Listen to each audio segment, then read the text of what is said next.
Olá pessoal, está dando continuidade aqui à nossa disciplina e agora eu quero discutir com vocês um novo método de resolução numérica de equações diferenciais, que é o método de Runge-Kutta de quarta ordem. Bom, para ilustrar a aplicação desse método, aqui nós iremos considerar então um sistema composto por um corpo rígido de massa m e este corpo ele está conectado a uma parede através de um amortecedor com constante b. A este corpo é aplicada uma força externa F de t que nós vamos considerar aqui como a entrada do nosso sistema. Além disso, nós vamos desconsiderar que existe atrito entre o corpo e a superfície. Por fim, como saída, nós vamos considerar a velocidade Vgt desenvolvida pelo corpo. Neste caso, a equação diferencial que relaciona então a velocidade Vgt, que é a nossa saída, com a entrada Fa de t, é dada por essa equação diferencial aqui de primeira ordem, onde aqui nós vemos que a função incógnita é a função velocidade. Então, digamos que aqui nós queremos determinar de forma numérica valores aqui da velocidade desenvolvida pelo corpo. O que significa determinar de forma numérica? Então, vamos lá. Digamos, então, que para uma dada entrada, a velocidade desenvolvida pelo corpo seria dada por esta curva aqui mostrada em verde. No caso, então, o que eu vou querer aqui determinar, ao invés de determinar uma expressão matemática descrevendo essa curva, eu vou querer determinar valores discretos da velocidade, ou seja, conhecendo aqui a velocidade inicial, que é a condição inicial de um problema, ou seja, v de zero, eu quero determinar, por exemplo, o valor da minha velocidade no instante de tempo ΔT, o valor da minha velocidade no instante de tempo 2ΔT e assim por diante. Nas aulas anteriores, nós já estudamos alguns métodos para resolução numérica de equações diferenciais, que é o método de Euler explícito, o método de Euler implícito e o método de Runge-Kutta de segunda ordem. No método de Euler implícito, ou explícito, melhor dizendo, a determinação aqui da minha função incógnita para um próximo instante ΔT, por exemplo, dependia da determinação da derivada da função incógnita no momento atual. No método de Euler implícito, o cálculo da minha função incógnita ou do valor da minha função incógnita no momento posterior dependia aqui da determinação da derivada neste momento posterior. E no método de Runge-Kutta de segunda ordem, o cálculo, a determinação deste valor aqui, que é o valor da minha função incógnita no momento posterior, dependia aqui da determinação da derivada no ponto intermediário. O que nós veremos agora é o método de Runge-Kutta de quarta ordem. E neste método de Runge-Kutta de quarta ordem, o valor da minha função incógnita no momento posterior, por exemplo, aqui o v de ΔT, ele vai depender do valor ou da determinação de 4 derivadas, onde uma derivada é a derivada aqui no momento, a derivada da minha função incógnita no momento atual. Esta derivada aqui eu vou chamar de M1, vai depender da determinação do valor de duas derivadas no momento intermediário, então aqui eu vou ter o cálculo de duas derivadas, uma derivada que eu vou chamar de M2 e a outra derivada também calculada nesse ponto intermediário, mas com um valor levemente diferente, vai ser a M3, e eu também vou depender aqui da determinação do valor de uma quarta derivada, que é no momento posterior, e essa quarta derivada eu vou chamar de M4. E quando eu tiver esses quatro valores de derivada, este valor aqui da minha função incógnita, no momento posterior, será calculado como? Será calculado que um V de ΔT é igual a que o V no momento atual, v de zero, que neste caso eu tenho, mais ΔT, e aqui esse ΔT ele vai estar multiplicando uma média ponderada dessas derivadas aqui, M1, M2, M3 e M4. Especificamente, aqui a gente faz o seguinte, pega o valor de 1/6, multiplico por M1, que é o valor da derivada da minha função incógnita neste momento atual, mais aqui 1/3, multiplico por M2, que é o valor da derivada dessa função incógnita neste momento, neste ponto intermediário aqui no instante ΔT sobre 2, mais aqui 1/3, multiplico aqui por M3, que também é o valor da minha derivada nesse momento intermediário, só que calculado de forma levemente diferente do que este M2, mais aqui 1/6, o valor de M4, onde M4 é o valor da derivada da minha função incógnita nesse momento posterior. Então, a partir aqui dessa média, a partir então dessa média ponderada aqui dos valores dessas quatro derivadas, então vou ter uma estimativa para uma derivada geral aqui da minha função, e ao multiplicar por esse ΔT, vou ter aqui uma variação de amplitude, essa variação de amplitude aqui somada com o meu valor atual da minha função incógnita, eu vou ter aqui então uma estimativa da minha função incógnita no momento posterior, ΔT. Então, para ilustrar como isso é feito, só vou apagar aqui para limpar um pouco essas anotações. Então aqui eu vou voltar com o valor de V0, que é o valor da minha função incógnita no momento atual. Neste caso, a condição inicial que a gente conhece, aqui eu tenho o valor aqui da velocidade no momento posterior, ou seja, o valor da minha função incógnita no momento posterior, e é este valor aqui, é este ponto aqui, que eu quero estimar. Então, para isso, nós vamos utilizar aqui o método de Runge-Kutta de quarta ordem, que é dado por essa expressão.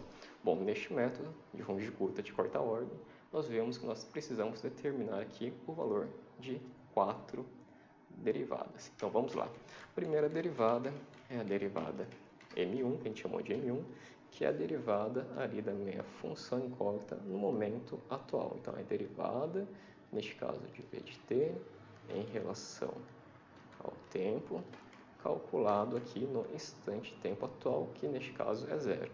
Como é que a gente faz para derivar o valor? Para calcular o valor dessa derivada, nós recorremos à equação diferencial do nosso sistema, que é a equação diferencial que nós desejamos resolver aqui.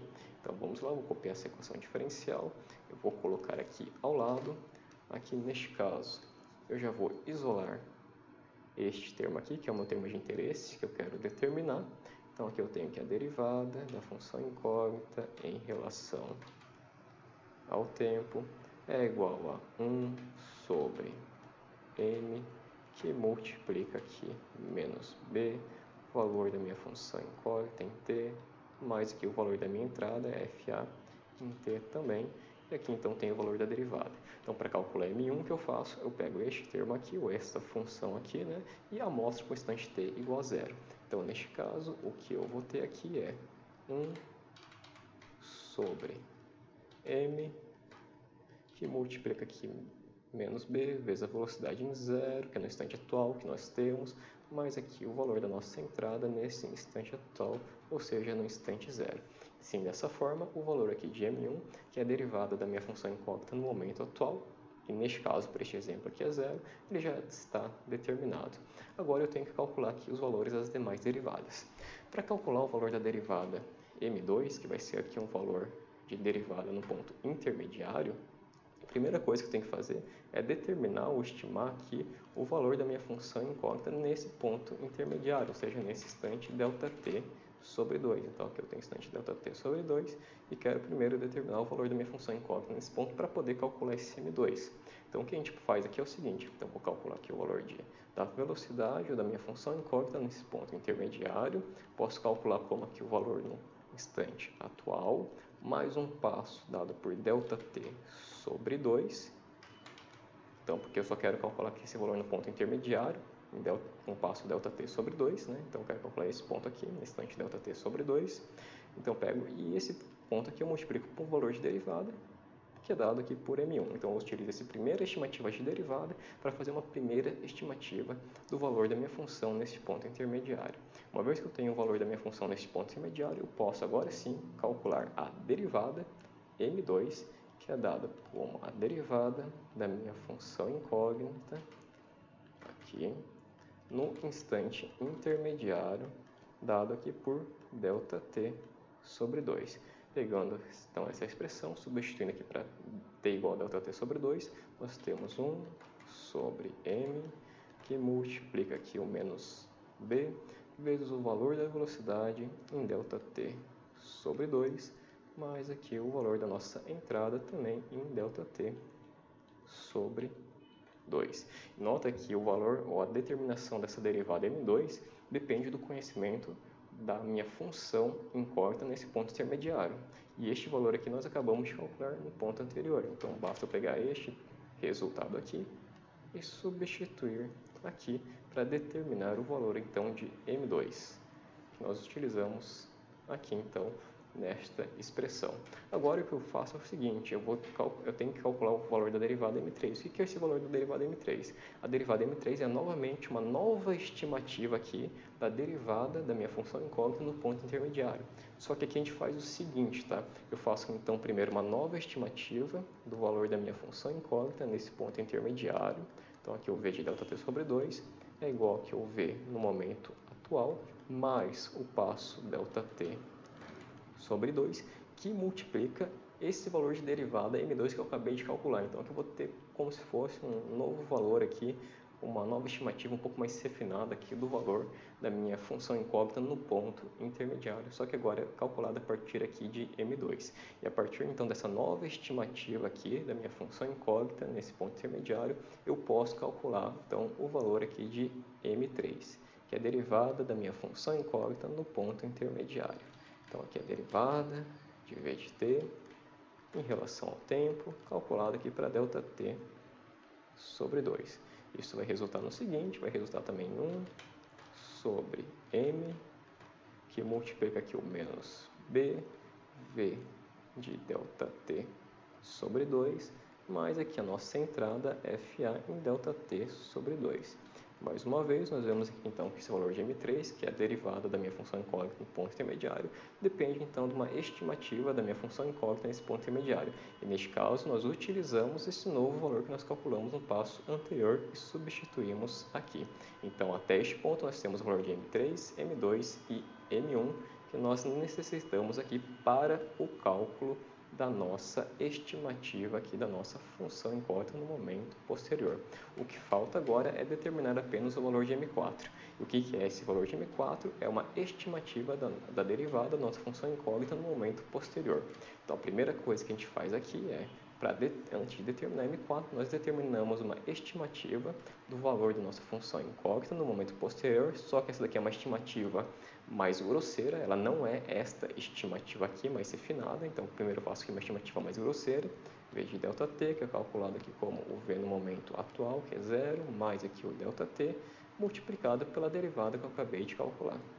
Então, neste caso, aqui tem uma estimativa da minha função incógnita no momento posterior, só que essa aqui é uma estimativa mais grosseira, não é tão refinada quanto a estimativa final que nós queremos determinar aqui. Então, tudo isso que a gente está fazendo para quê? Para determinar o valor de M4. O que é o valor de M4?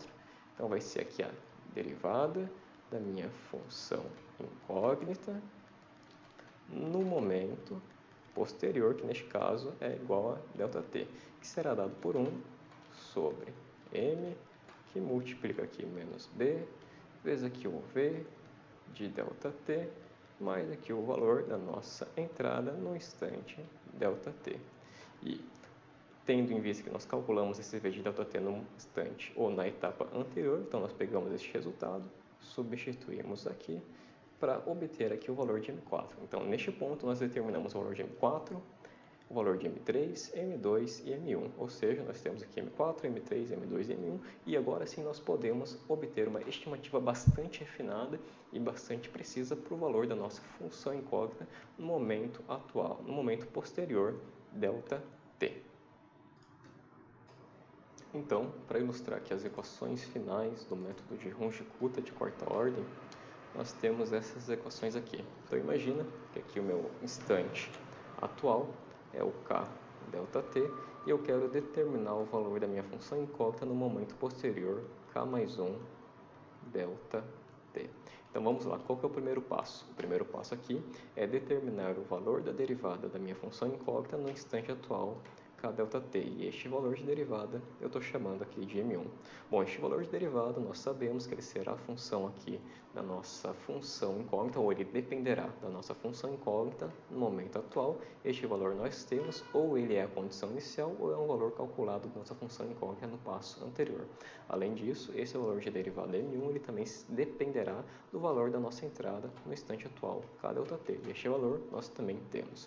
Na sequência, o que nós fazemos é, nós determinamos ou estimamos o valor da nossa função incógnita no instante intermediário, K mais 1 sobre 2 ΔT. E como nós determinamos este valor, como o valor da nossa função incógnita no instante atual, mais aqui ΔT sobre 2, que multiplica pela derivada M1 que nós calculamos no passo anterior. E na sequência, nós calculamos mais um valor de derivada, que é dado aqui por M2, que é a derivada da nossa função incógnita no instante intermediário, K mais 1 sobre 2 ΔT. E este valor de derivada, que nós chamamos aqui de M2, ele dependerá do valor da nossa função incógnita nesse instante intermediário. Este valor da função incógnita nesse instante intermediário nós calculamos aqui no passo anterior e podemos substituir este resultado diretamente aqui. Esse valor de derivada M2 também dependerá do valor aqui da nossa função entrada FA de t no instante aqui intermediário k mais 1 sobre 2 vezes ΔT. Na sequência, nós estimamos mais uma vez o valor da nossa função incógnita no instante intermediário, só que de uma forma um pouco diferente do que nós tínhamos feito aqui. Então, a nova estimativa do valor da nossa função incógnita nesse ponto intermediário será igual ao valor da nossa função incógnita no instante atual, que nós temos, mais ΔT sobre 2, que multiplica a derivada m2 que nós acabamos de calcular no passo anterior. E na sequência, nós determinamos mais um valor de derivada, que a gente chama de m3. Este valor de derivada é determinado também para o instante intermediário k mais 1 sobre 2 ΔT, e este valor ele dependerá então do valor da nossa função incógnita nesse instante tempo intermediário, e este valor aqui nós podemos utilizar então o resultado que nós calculamos no passo anterior, e este valor de derivada m3 também dependerá do valor da nossa função entrada, né, no instante intermediário k mais 1 sobre 2 ΔT. Na sequência, nós determinamos então uma estimativa da nossa função incógnita no ponto posterior, só que essa aqui é uma estimativa mais grosseira, não é a estimativa final que nós queremos no valor da nossa função incógnita nesse ponto posterior. Nós fazemos o que então? O valor dessa função incógnita nesse ponto posterior é estimado como o valor da função incógnita no instante atual, mais aqui ΔT, que multiplica a derivada m3 que nós acabamos de calcular no passo anterior. E por fim, nós determinamos aqui uma derivada m4, que é a derivada da nossa função incógnita no instante posterior k mais 1 ΔT. Essa derivada será a função do valor da nossa função incógnita no instante posterior k mais 1 ΔT, cuja estimativa nós já temos aqui do passo anterior, que nós substituímos aqui, e além disso, essa derivada m4 também será função ou dependerá da nossa entrada nesse momento posterior k mais 1 ΔT. Então, com os valores aqui das derivadas m1, m2, m3 e m4, nós calculamos aqui uma média ponderada desses valores aqui de derivada, multiplicamos aqui pelo passo de simulação ΔT, somamos com o valor atual da nossa função incógnita para obter o valor final ou a estimativa final do valor da nossa função incógnita no instante posterior k mais 1 vezes o ΔT.